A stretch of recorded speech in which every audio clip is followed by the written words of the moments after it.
बहुजन समाज के सम्मानित साथियों, आपके लिए एक संदेश मेरा अहम गीत की ओर से जा रहा है।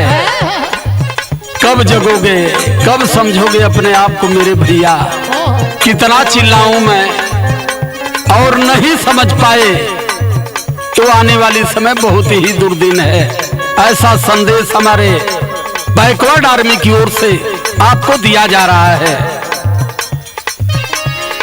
ते रुका हो बहु, कोई दिक्कत, कोई परेशानी, कुछ आयल गयल घटल बढ़ल तुम भी बताओगी? कोनो दिक्कत ना है, ठीक है? अच्छा, कोनो परेशानी ना। काहे लेड़िया बैठ रही हुई इधर उधर? लड़िया का बैठे थे? हम सवेरे से निकल जाती, शाम के आवत है। बड़ा समझाओ वाला भले 85 के लोगन। अरे तो हम बहुजन समाज के समझावत नहीं, बड़ा न समझावत बारी। तनी एगो बात पूछत ही, बताइबा? हाँ, का है? पूछा। सुना, पूछताड़ी, हाँ पूछताड़ी तोहरा से आज राज कब बहुजन करी। पूछताड़ी तोहरा से आज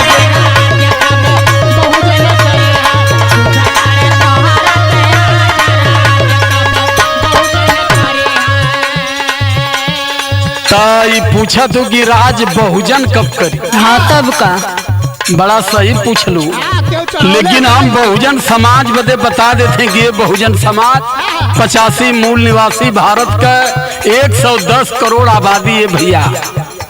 आज ले ना जान पौला कि भारत सरकार में एक थे प्रधानमंत्री ना बना पौला, आई मदारी राष्ट्रपति बना के शुद्धिकरण करत हूँ।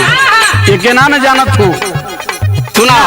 सुना बहुजन समाज बदे संदेश हमार जात हो का हो। अरे सोत बाड़े पिछड़ा समाज राज का कटहर करी है।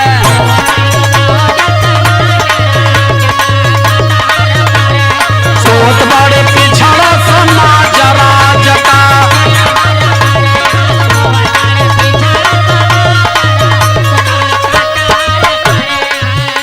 यहाँ पढ़ लिखे का जब समय आवत है तो घोड़ा कांवर लेके लोग जाते हैं। राज कर यहाँ कांवर ढोआ वाले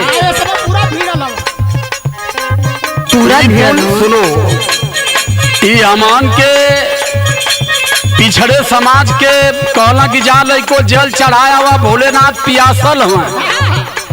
ये बदे की जल चढ़ावे जाइए तो शिक्षा में कमजोर हो जाइए हैं। ये अमान के जल चढ़ावा भेजल है अपने दिल्ली झोला उठाव ना, दिल्ली के लोकसभा में या लखनऊ के विधानसभा की तैयारी करल। ऐसे ही समाज राज ना कपाई, ये सिद्धांत हमारे बैकवर्ड आर्मी ने सिद्ध करके बता दिया है। सुनी हमारी बात। हाँ, काहे बदे पिछड़ा न जाने ल सजनवा। जय हो।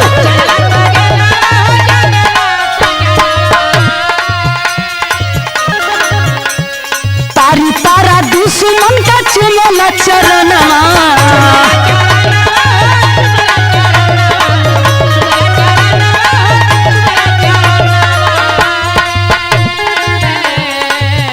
अरे कब करिए, हाँ कब करिए अपने पर नाज राज, कब बहुजन करिए।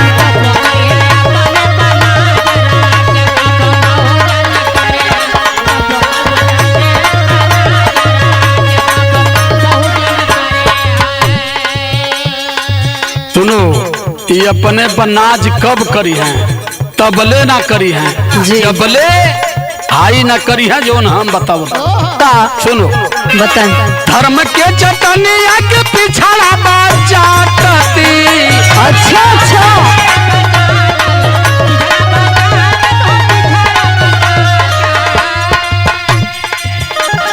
यही बदे दुश्मन मलाई बाकाटती।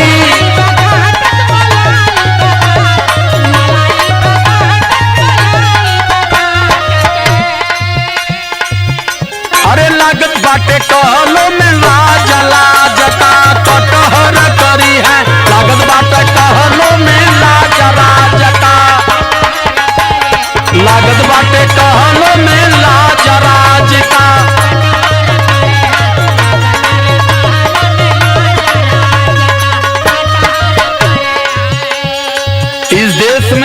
पिछड़े समाज को 1925 में हिंदू की चटनी चटा दी गई कि है बहुजन समाज के लोग तुम हिंदू बन जाओ और ब्राह्मणों की श्रेणी में खड़े हो जाओ। हिंदू की चटनी चटा दिए और अब हिंदू की अफीम बना करके इनके दिमाग में ठूस दिए। ये नशा इनके ऊपर से जब तक नहीं उतरेगी तब तक ये भारत के शासक नहीं बन सकते। समझ में आया? का करी हम सोच सोच के बड़ा परेशान रहीला। अच्छा, बड़ा अफसोस होला अपने बहुजन समाज पर, अपने पिछड़ा। पूरा अफसोस करत हो। अफसोस का करत हो हमके बता दे तू, तो हम खुदा कुल का दवाई है। सुनी, कवन भूलो न पिछड़ा भूलैले,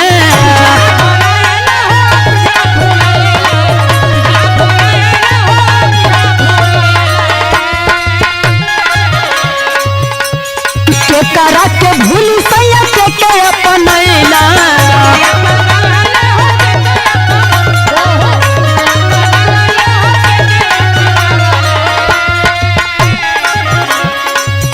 और ये डूबत बाड़ी, हाँ डूबत बाड़ी धारा में जहाज, राज कब बहुजन करी।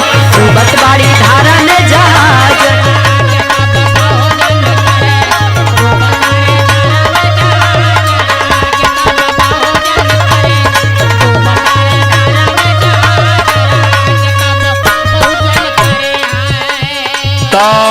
ई जानल चाहत हो कि केकरे भुलावना में ही भुलायल। जी जी जी। अच्छा, हम तो बताते हैं लेकिन ये माने के तैयार ना हो। बीमारी यह बात कहो। सुना तो के बता देते हैं कि काहे भुलायल। हाँ बताई। जात के भुलावना में पिछड़े भूलैले,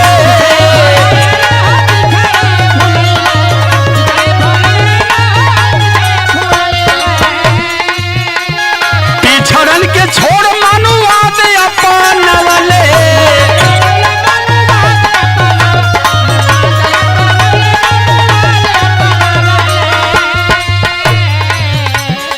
जब तक मनवादी विचारधारा से पिछड़ा समाज हमारा नहीं हट पाएगा तब तक अपन उम्मीद खत्म कर दे, भीड़ बटोर ले भले। सबके न्योता हकारी कहले बरही तेरही में, लेकिन शासक ना बन पाई। काहे? अरे पहिया ना जिंदगी में ताजा राजटा कटहर करी है। पहिया ना ताजटा, पहिया ना जिंदगी में ताजा राजटा।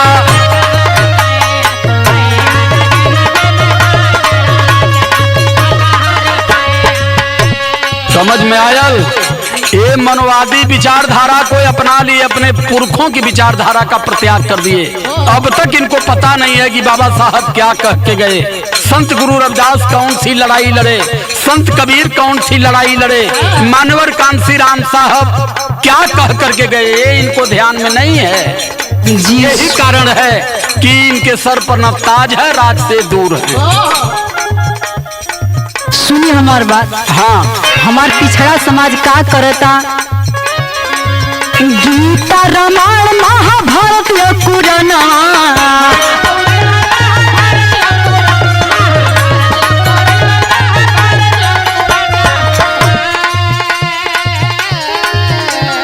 मंदिर खातिर पिछड़े का कालो गर्दनवा।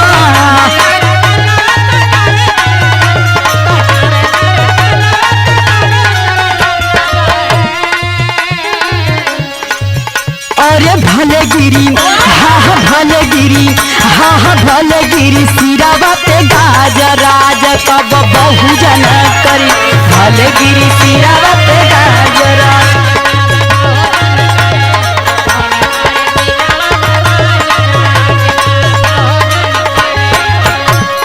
ये सवाल तुम्हारा बड़ा शुद्ध है।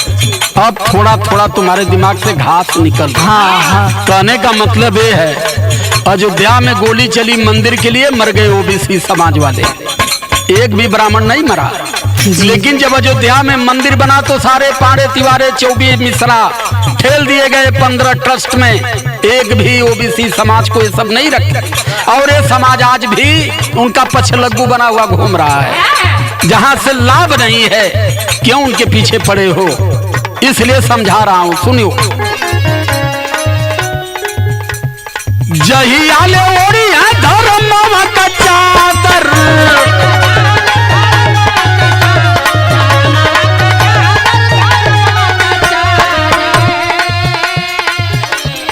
कहे सूरज भान हिस्सा पहिया ना बराबर,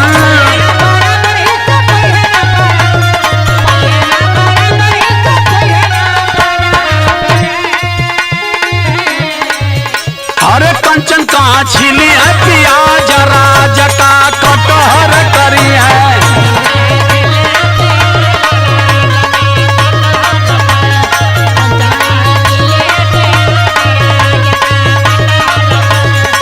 छतारी तोहर से आज राज का बहुजन करी है, बहुत बड़े पिछड़ा समाज राज का कटहर करी है, छतारी तोहर से आज राज का बहुजन करी है, बहुत बड़े पिछड़ा समाज राज कभी करी। सादर जय भीम, नमो बुद्धाय।